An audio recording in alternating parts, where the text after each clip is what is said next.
Pemirsa Bali TV dimanapun Anda berada, kembali saya Winata menjumpai Anda dalam Bali Post Talk. Dan kali ini saya berada di ruang di BPPD, Badan Penanggulangan Bencana Daerah.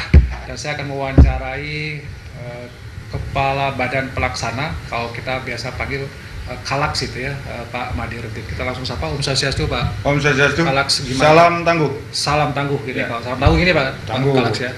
Gimana kabarnya? Baik ya, Pak. Astungara tetap baik dan yang paling penting adalah sehat di masa pandemi. Saya kira luar biasa Pak Kalaks, karena sejak pandemi ini merebak sudah kemana sini warawiri tetap sehat dan mungkin sudah memiliki antibody nih sepertinya. Iya, Astungara. Astungara. Saya buka masker karena jarak aman kita sudah atur Ya, dengan oke. 1 sampai 1,5 meter, Ya. jadi aman walaupun Aman. komunikasi kita tidak saling menularkan. Ya. Pemirsa sareng sami, Titiang Madi Rentin, Kalaksa BPBD Provinsi Bali. Pada kesempatan yang baik ini ingin memberikan apresiasi kepada teman-teman media dalam hal ini yang sempat hadir di ini ruang rapat tanggap darurat. Ruang rangkap tangan. Ya, karena memang kami di BPBD memiliki 3 ruang rapat, salah satunya disebut dengan ruang darurat, kemudian tangkas, tangguh, dan tanggap. Di sini itu tanggap darurat. Tanggap ya. Ya, ketika ada kebencanaan, disinilah tempat berkumpul para stakeholder, sama halnya seperti sekarang. Ketika terjadi wabah COVID-19 Ya. di Provinsi Bali, bahkan global, dunia internasional, kita di Bali berkumpul semua stakeholder. Ini kursi sesungguhnya menunjukkan jumlah stakeholder yang harus bersinergi di posko tanggap darurat BPBD Provinsi Bali. TNI, Polri, unsur kami BPBD, Dinas Kesehatan, dan unsur-unsur lain yang terkait yang bersinergi untuk bersama-sama kita satu langkah, satu gerak Ya. di dalam melakukan upaya penanganan kebencanaan. Dalam hal ini COVID-19 yang sudah kita lakukan. Pemprov Bali di bawah kepemimpinan Bapak Gubernur dalam mengatasi COVID-19 sudah mengaktifasi posko sejak 10 Maret. 10 Maret ya. Kita sesungguhnya melakukan upaya lebih cepat, lebih awal daripada gugus tugas nasional. Kita ketahui komandan kami di pusat di BNPB, Pak Doni Munardo, secara legalitas baru ditetapkan sebagai ketua gugus tugas itu di tanggal 13 Maret. 13 Maret. Sementara Kalau di Bali kami 10 di ya. Bali tanggal 10 di bawah komando Pak Gubernur, Pak Sekda, dan saya selaku sekretaris gugus tugas, dan di BPBD ditempatkan sebagai posko komando. Posko komando. Posko itu sebagai posko terpadu, berkumpulnya semua stakeholder yang kami sebutkan tadi, dan melakukan 2 fungsi, wasdal, pengawasan dan pengendalian, selama kurang lebih 4 bulan, dan bahkan kita sudah menginjak bulan kelima sekarang. Dari sejak Maret aktifasi posko, kami melakukan upaya pengawasan, pengendalian terhadap semua pergerakan berkaitan dengan percepatan penanganan COVID-19 di Provinsi Bali. Ya. Astungkaro sampai saat ini, terutama sinergitas kita dari semua komponen, Astungkaro berjalan dengan baik, tataran koordinasi, langsung pada aksi di lapangan, aksi nyata yang dirasakan langsung oleh masyarakat dalam upaya penanganan, khususnya berkeinginan percepatan penanganan COVID-19 di Provinsi Baik, Bali. selama 5 bulan ini sudah atau ada semacam kendala-kendala yang dihadapi oleh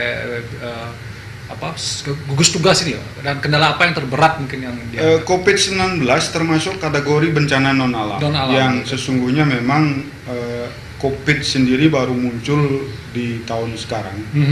Wabah penyakit memang pernah terjadi, ada influenza, ada penyakit binatang, rabies salah satunya, dan termasuk beberapa penyakit lain yang sempat mewabah. Tidak sehiruk pikuk seperti COVID sekarang. Karena ketika kita berhadapan dengan penyakit yang objeknya adalah binatang, tentu langkah paling cepat bisa dilakukan, kalau tidak eliminasi binatangnya, kita lakukan upaya isolasi terhadap binatang itu. Kalau dengan COVID-19 memang lawan yang kita hadapi sama, tidak berwujud, tidak nampak. Karena seorang virus gitu ya. Panglima pun berstatement bahwa secanggih apapun peralatan perang yang kita miliki, ketika kita berhadapan dengan musuh yang tidak nampak, tidak berwujud, tentu ada kendala dan kesulitan di sana. Oleh karena itu, dalam hiruk pikuk perjalanan kami melakukan upaya penanganan COVID-19 sejak Maret 2020, kendala yang sering kami dikagetkan dalam perjalanan adalah beludakan penambahan kasus terkonfirmasi positif. Di satu sisi, di sisi lain kesiapan baik personil termasuk infrastruktur kami dalam rangka menampung mereka-mereka yang terkonfirmasi positif. Karena kasus terkonfirmasi positif jika memang sudah hasil swabnya positif, kita bisa kategorikan dalam dua kategori, dua kelas, dua tipe begitu. Yang pertama memang mereka warga kita Semeton Bali yang hasil swabnya positif memang bergejala. Artinya ada tanda-tanda dari sisi kesehatan yang memang patut harus dan kita berkewajiban di gugus tugas provinsi untuk langsung membawa mereka ke rumah sakit rujukan karena harus sesegera mungkin mendapat perawatan. Yang kategori kedua adalah swab positif tetapi dia OTG, orang tanpa gejala. Sesungguhnya secara rekomendasi WHO dilanjutkan oleh Pak Menteri Kesehatan bagian dari gugus tugas nasional. Sesungguhnya OTG kendati pun positif, dia direkomendasikan atau boleh dapat melakukan isolasi mandiri di rumah.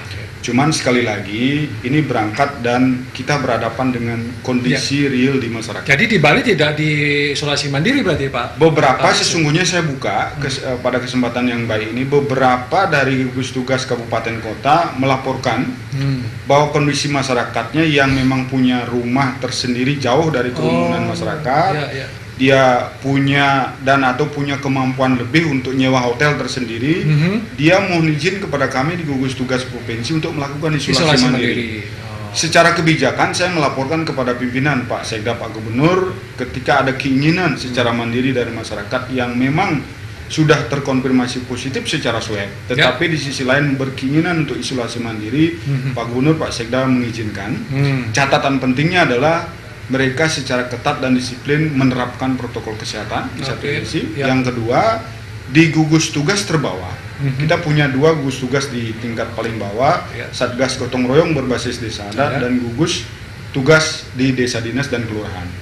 Kewajiban mereka yang melakukan isolasi mandiri adalah melaporkan dirinya kepada kedua gugus tugas di tingkat bawah itu, dan secara rutin tiap hari kayak minum obat nih 3 kali sehari, mereka harus melaporkan diri secara online kondisi yang mereka hadapi pagi, apakah ada demam, apakah ada batuk, apakah ada keluhan lain, siang juga seperti itu, sore juga seperti itu. Tujuannya adalah dalam rangka melakukan KIE, komunikasi, informasi dan edukasi berkaitan dengan perkembangan kondisi tubuh sang pasien. Karena dalam kurun waktu tertentu, sesungguhnya mereka secara rutin dilakukan pengambilan swab berikutnya sampai ditemukan yang bersangkutan hasil swabnya negatif. Secara protokol dan protap yang telah ditetapkan standar WHO dan ditindaklanjuti Kementerian Kesehatan, jika sudah ditemukan mereka hasil swabnya negatif, sudah boleh mereka melakukan pulang ke rumah masing-masing untuk melakukan isolasi secara mandiri di rumah masing-masing.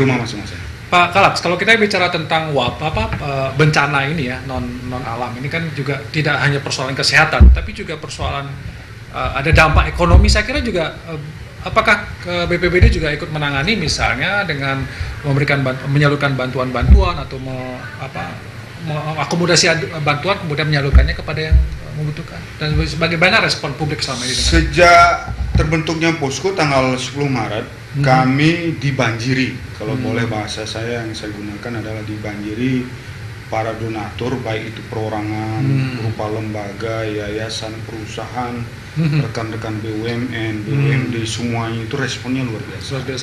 Kami di BPBD di satu sisi membuka posko untuk melakukan upaya wasdal, di sisi lain membuka posko untuk menampung sumbangan. Support dari semua pihak, siapapun dia. Cuman sedikit berbeda kita di Bali. Ketika di daerah lain termasuk gugus tugas nasional mungkin membuka rekening secara terbuka, Bapak Gubernur berbeda. Khusus kita di Bali tidak menerima sumbangan dan bantuan berupa uang. Khusus bantuan yang diterima oleh gugus tugas percepatan penanganan COVID-19 di Provinsi Bali berupa barang. Pertimbangannya apa Pak kalau pertimbangan Pak? Statement awal Bapak Gubernur adalah berikan kesempatan kepada Pemprov Bali untuk di step awal kita mengelola realokasi terhadap APBD yang ada. Jika nanti di tahap berikutnya, siapa tahu ini panjang, kita nggak tahu sampai betul, kapan, betul. kita kewalahan dalam tanda kutip Anggarannya berkaitan gitu. dengan APBD yang kita miliki, Baru kemudian- kemungkinan, ini pun baru kemungkinan, Iya. Bapak Gubernur akan membuka kesempatan untuk kepada donatur Dalam memberikan bentuk sumbangan uang. support dalam bentuk uang. Berarti Selama ini hanya barang-barang saja support ya. lebih banyak, bahkan dominan, bahkan semuanya adalah dalam bentuk barang. Baik itu alat pelindung diri, baik berupa masker. Yang paling penting sekarang di masa transisi menuju ke pemulihan, terutama yang berkaitan dengan dampak sosial dan ekonomi, sebagian besar rekan-rekan kita BUMN itu menyumbangkan dalam bentuk paket-paket sembako. Paket sembako. Terakhir saya mendampingi Bapak Gubernur menerima 1.500 paket sembako dari Bank Mandiri, 5.000 paket sembako dari Pelindo wilayah 3, kemudian BRI, BNI dan banyak lagi teman-teman BUMN yang memang spesifik menyumbangkan berupa paket sembako yang Pak Gubernur sedianya akan disiapkan untuk disebarkan kepada masyarakat yang betul-betul terdampak terhadap COVID-19 Jadi di Provinsi ya, Bali. partisipasi publik ya, terutama juga dari perusahaan-perusahaan Sangat tinggi. BUMN juga sangat tinggi. Sangat Ya. tinggi, luar biasa. Luar biasa. Biarkan. Baik. Kalau selama ini mungkin Pak Kalex punya semacam evaluasi ke depan ini, apa yang mungkin lebih dibutuhkan atau bantuan seperti apa yang dibutuhkan oleh BPBD atau gugus tugas ini untuk bagaimana ikut menangani jadi wabah non alam ini? Mengingat eskalasi penambahan kasus terkonfirmasi positif, kian hari masih ada penambahan, tren landai bahkan menuju untuk menurun, saya pribadi melihat cenderung belum ada. Oke. Ini tentu ada dua faktor. Di satu sisi berhasilnya petugas surveillance kita melakukan trace, kontak langsung, mendapatkan dan menemukan orang-orang yang memang pernah melakukan kontak langsung terhadap kasus terkonfirmasi positif. Tingginya angka positif tentu disebabkan oleh banyaknya hasil begitu ya, orang-orang yang didapatkan pernah kontak langsung terhadap kasus terkonfirmasi positif kemudian dilakukan swab, sehingga ditemukan banyak. Bahkan kemarin kasus di 14 Juli 2020 terdapat 101 penambahan kasus terkonfirmasi positif. Ini salah satu lagi-lagi klaster baru muncul di salah satu kabupaten di Bali, yaitu di Bangli. Klaster terjangkitnya transmisi lokal di pasar tradisional. Ini pernah terjadi di awal dan pertengahan bulan Juni 2020 di Kota Denpasar, dan bahkan sampai sekarang kita masih upaya tangani hal tersebut. Nah, terkait kondisi itu, penambahan kasus semakin banyak. Kita di sisi rumah sakit rujukan belum ada penambahan signifikan. Sampai saat sekarang masih berjumlah 17 rumah sakit rujukan yang tersebar di seluruh Provinsi Bali. Secara kapasitas sampai saat ini sesungguhnya masih cukup dan memadai. Tapi dalam rangka kita mengantisipasi dan proses langkah preventif kesiapsiagaan ke depan, tentu hal ini perlu oleh Bapak Gubernur akan segera mengambil langkah untuk melakukan upaya peningkatan dan penambahan kamar-kamar yang bisa menampung isolasi di beberapa rumah sakit rujukan, termasuk menambah beberapa rumah sakit baru. Salah satunya yang sudah diaktifasi secara penuh adalah Rumah Sakit Bali Mandara yang memang milik Pemprov Bali, yang secara khusus akan menampung pasien terkonfirmasi positif kasus COVID-19. Oleh karena itu, kepada donatur, masyarakat umum, perusahaan, lembaga apapun yang berkeinginan untuk memberikan support dan bantuan kepada gugus tugas, kiranya di samping paket sembako yang ingin disumbangkan, tentu paket alat pelindung diri medis, APD medis ini yang secara spesifik masih dibutuhkan, sangat dibutuhkan dalam rangka kita support kepada rumah sakit rujukan yang ada di Provinsi Bali. Selain itu mungkin ada rencana penambahan yang paling ini Pak untuk fasilitas kesehatan, terutama isolasinya ini. Ada target nggak jumlahnya berapa gitu Pak? Kalau tadi rumah sakit rujukan baru 17 di Provinsi Bali, lab kita sudah ada Rumah Sakit Sangla, RSPTN Udayana, kemudian Warma Dewa. Aktivasi 2 lagi sekarang, Labkes Dinas Kesehatan sama Rumah Sakit Bali Mandara. Plus yang terakhir hari ini sedang proses aktivasi adalah lab Rumah Sakit Angkatan Darat. Siap. Jadi total awalnya hanya 13 alat PCR yang kita miliki, ditambah satu dari RSAD Kodam 9 Udayana. Total kita memiliki sekarang 14 lab dengan 14 alat PCR. Tentu ini sebuah angka, sebuah jumlah yang cukup memadai untuk kita mengakomodir pemeriksaan sampel swab yang ada di seluruh Bali. Baik. Dalam rangka kita cepat menemukan memang warga Keramu Bali khususnya yang memang terkonfirmasi kasus COVID-19. Oke, pertanyaan terakhir Pak Kalax, kalau masyarakat ini kan perlu, kalau dari Kalax sendiri yang mengatakan ini mungkin sebenarnya di Bali menurut Pak Kalax ini COVID terkendali atau tidak? Pertanyaan ini sering muncul, tidak hanya di internal kita di Provinsi Bali, bahkan masyarakat sering menanyakan, dunia internasional pun sering bertanya. Apa sih rahasianya Bali di daerah lain hiruk pikuk menerapkan lockdown, menerapkan PSBB dan lain sebagainya. Bali dengan PD-nya, dengan percaya dirinya di bawah kebijakan Bapak Gubernur tidak menerapkan sama sekali PSBB, bahkan hanya Kota Denpasar yang menerapkan PKM berbasis desa adat. Sesungguhnya kalau saya mengutip statement pimpinan Bapak Gubernur Pak Sekda, jauh sebelum ada keputusan Menteri Kesehatan secara administratif menetapkan indikator persyaratan untuk sebuah daerah bisa menetapkan PSBB, Provinsi Bali ada 6 indikator. Provinsi Bali sudah menerapkan dan melaksanakan itu secara ketat. Tidak melaksanakan kegiatan sosial keagamaan, pembatasan transportasi umum, work from home, belajar dari rumah, memakai masker, physical dan social distancing. Itu jauh sebelum ada ketentuan tentang PSBB oleh Kementerian Kesehatan, kita di Bali sudah menerapkan itu. Pertanyaan besar oleh pimpinan, kita ingin melengkapi diri dengan administrasi, dapat rekomendasi dari gugus tugas pusat, atau yang lebih penting adalah substansi dan action nyata di lapangan. Kita bersepakat di gugus tugas Provinsi Bali adalah lebih penting kepada aksi nyata di dalam penerapan indikator-indikator yang diamanatkan dan disyaratkan di dalam ketentuan PSBB itu sendiri. Oleh karena itu ketika ada pihak lain menyatakan Bali berhasil walaupun tidak menerapkan PSBB, sekali lagi saya mengutip statement dan pesan Bapak Gubernur Bapak Sekda, ingat jangan pernah ada yang mengatakan kita sudah menang dalam peperangan. Perang belum berakhir karena kita berhadapan dengan lawan yang tidak berujung. Oleh karena itu semua pihak, siapapun dia, semua komponen masyarakat Keramu Bali, Sarang Sami, Sanewang yang Titiang, ngiring bersatu padu. Kalau Titiang punya slogan BLC, bersatu lawan COVID-19, salah satu caranya adalah dengan tetap disiplin menerapkan protokol kesehatan. Baik, terima kasih Pak Kalax atas waktunya. Pak Kalax ini sangat semangat ya, dan saya tahu beliau sangat sering warawiri, tapi tidak menunjukkan wajah capek ya, tetap semangat. Salam tangguh gitu ya. Salam tangguh, salam sehat. Demikian Bali Post Talk kali ini, saya ucapkan terima kasih, sampai jumpa di Bali Post Talk berikutnya.